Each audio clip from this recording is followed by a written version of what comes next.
சொல்றாரு, கிறிஸ்துவோட கூட சிலுவையில் அறையப்பட்டேன்றார். நம்ம எப்ப சிலுவைக்கு போனோம்? நம்ம சிலுவைக்கு போவே இல்லை.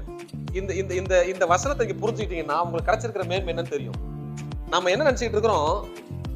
ஒருவன் கிறிஸ்துவுக்குள்ள இருந்தால் புது சிருஷ்டியா இருக்கிறான், பழையவைகள்லாம் ஒழிஞ்சிச்சு எல்லாம் அப்படின்னு நினைக்கிறேன்னா, புதிதா ஆகும்னு சொல்ல புதிதா ஆயிடுச்சு.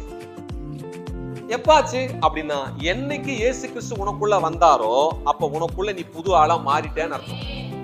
நமக்கு என்ன புரியுது தெரியுமா? நான் இன்னும் பழைய ஆளா தான் இருக்கிறேன் அப்படின்னா, உன் சரீர செயல்பாட்டை வச்சு பேசிட்டு இருக்கிற. உன் ஆவிய புது சிருஷ்டியா ஆண்டு மாத்திட்டார். நல்லதா உங்களுக்கு? இந்த புது சிருஷ்டி ஆனவன் எப்படிப்பட்ட ஆளா இருக்கிறான் அப்படின்னா, இவனும் சிலுவையில் அறையப்பட்டு திரும்ப எழுந்து வந்திருக்கிறான்.